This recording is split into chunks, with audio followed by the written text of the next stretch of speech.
Fala, meus macumbeiros, meus abençoados, como que vocês estão aí nessa semana? Hoje no canal a gente vai estar trazendo o professor Adilson, que ele vai estar explicando um pouquinho aí da vida dele, espero que vocês gostem. E lembrando que nesse vídeo a gente não está com a intenção de atacar nenhuma religião ou falar mal de nenhuma religião, isso tem que ficar bem claro. Tudo que for tratado nesse vídeo aqui são experiências pessoais dele, de coisas que ele viveu. Não é a nossa intenção atacar ou falar mal de ninguém, e sim dizer as experiências dele. O Adilson ele foi 30 anos testemunha de Jeová e hoje ele é um bandista, hoje ele vai no terreiro. Então ele vai contar para vocês como foi esse processo. Espero que vocês gostem, assistam o vídeo até o final, comenta aí e tamo junto!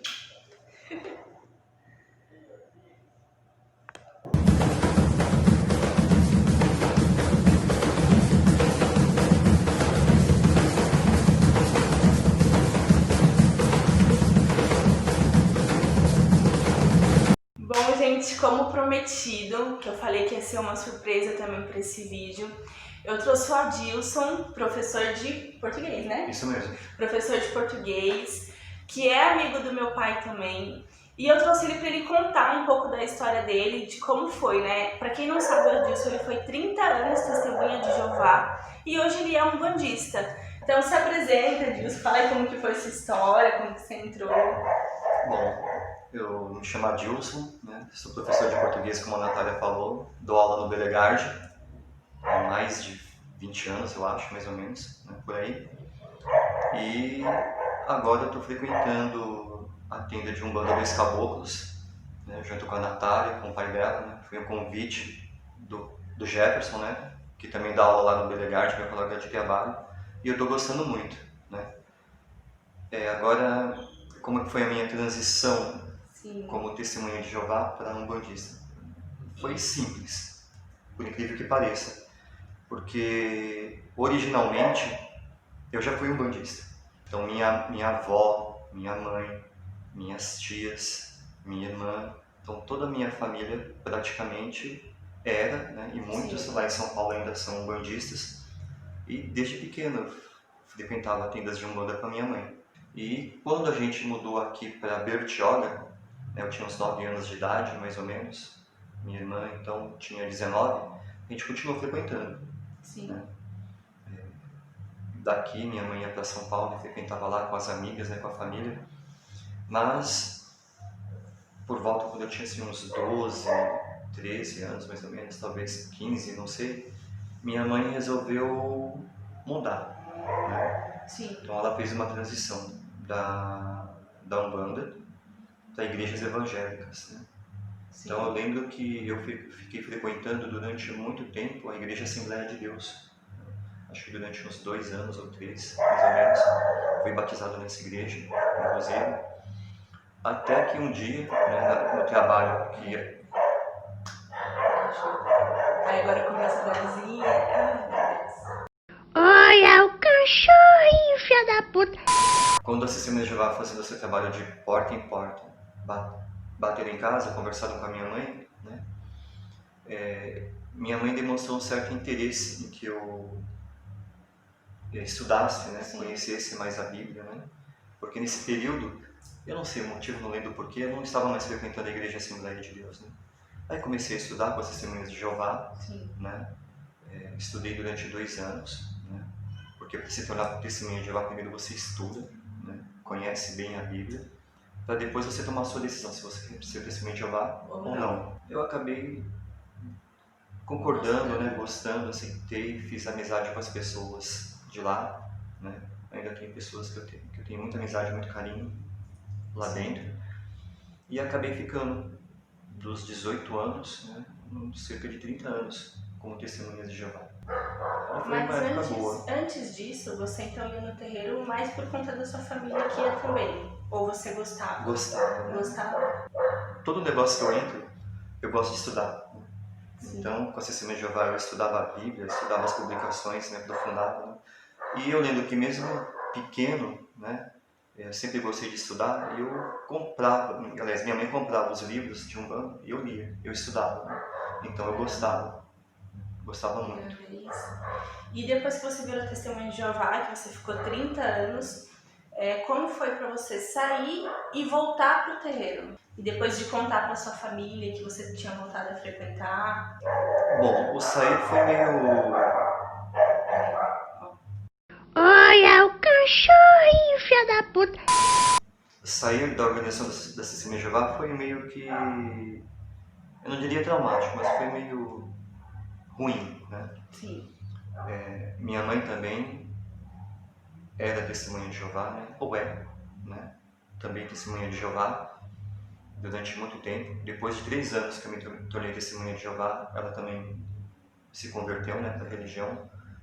E ela fazia os trabalhos de pregação de porta em porta, né, de casa em casa. A gente fez parte durante um serviço que existe, chamado Serviço de Pioneiros, né, que trabalham de tempo integral durante 4 anos. Então a gente ficava o dia inteiro. Era bem ativo, né, dentro da igreja. Bem ativo mesmo, né? E ela também, a gente ia dirigir estudo juntos, eu e ela, né? Em Boracéia, em bairros distantes. E depois que minha mãe desenvolveu Alzheimer, né? Ela começou a não ir mais às reuniões, né? Por conta da doença. E eu falava muito com os membros da igreja, né? Da congregação, como a gente fala, para ir lá visitar, né? Sim. Passar um tempo com ela, conversar, né? Não era para levar em médico, não era para cuidar, não era para fazer nada disso, que isso é responsabilidade minha, né? Mas era para fazer uma visita, né? Ver como que ela tá, conversar com ela, levar, né? amor, uma palavra, isso, né? Tanto que a gente aprende lá, né, através dos estudos, porque eles estudam muito a Bíblia, né? Tem publicações de estudo, que é importante cuidar dos idosos da congregação, né?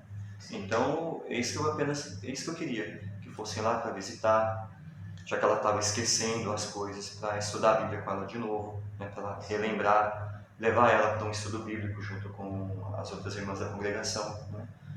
E, infelizmente, isso é um fato, né? Isso não aconteceu, né? Ela foi, eu posso falar enfaticamente, né?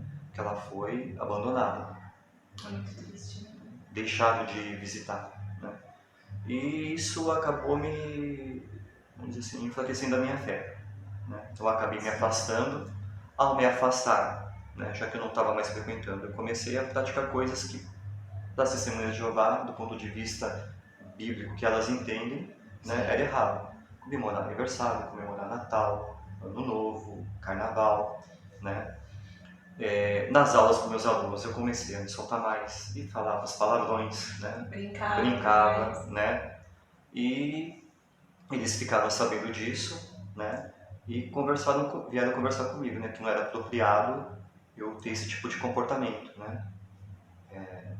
Marcaram uma reunião que eles chamam de reunião judicativa, né? Tipo uma espécie de um julgamento entre aspas, né? Da pessoa que fez alguma coisa errada, que é o que eu estava fazendo, né? Sim. Do ponto de vista deles. E o objetivo era eu confessar o que eu estava fazendo, me arrepender e parar de fazer, né? Sim. Mas aí eu lembro que eu falei pro ancião, né? Que é como eles chamam o líder, né? Falei assim, olha, eu não vou fazer isso porque está comemorando Natal, Ano Novo, Dia das Mães, né? Sim. Ou falar qualquer tipo de palavrão ou besteira que eu tenha falado não é pior do que deixar de visitar uma senhora idosa da congregação, né? Que é o que vocês fizeram, né? Eu vou para essa reunião judicativa, né? Tenho que me arrepender. E as pessoas que não estão visitando minha mãe, né? Vai ter uma reunião judicativa para elas também, né? Então eu não vou. Caraca. E aí ele falou que... Aí, falei, tá bom, então a reunião tá marcada, né? Então eu acho que eu fui julgado a revelia, que eu não fui. Fui expulso, né? O que eles chamam de desassociado, né? Os membros não podem falar comigo, é o que acontece, né? Caramba! Tem um texto bíblico que eles entendem dessa maneira, né? Que alguém é expulso. Então as pessoas não podem mais conversar, não podem ter mais nenhum tipo de trato com ela. Né? E então, aí, se você passar na rua, eles não falam comigo, né? Não podem falar.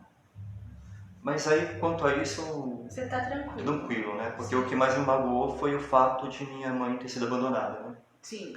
Salvo exceção de 2 ou 3 membros que de vez em quando vão lá ver como que ela está. Até hoje. Até hoje, né? Mas eu considero que eles vão porque são amigos, né? Sim. Amigos de verdade, né? Sim. Porque na verdade o que tinha que acontecer é o que eu já falei, né? Pelo menos 2 ou 3 combinarem, irem lá conversar, ver como que ela tá. Até combinaram de ir lá buscar, né? Iam lá, tudo para levar na reunião, mas por conta da doença não é fácil lidar com a dona Clarice, né? Então, iam um dia, iam 2 dias, aí viram que não é fácil, sumiam, não foram mais. É difícil, né? E é aquilo que eu sempre falo, não é a religião, é as pessoas, né? Porque tanto que tem pessoas até hoje, desses 3, que vão, né? E é o que acontece muito na Umbanda também, né? Que às vezes por causa de 1 ou 2 ou 3, a Umbanda ela é tão à vista pelas pessoas, por causa dessas pessoas que infelizmente não sabem nem o que estão fazendo, né? Não leva ao que a religião realmente pratica, que é fé, amor e caridade, né? E como foi para você voltar pro terreiro? Bom,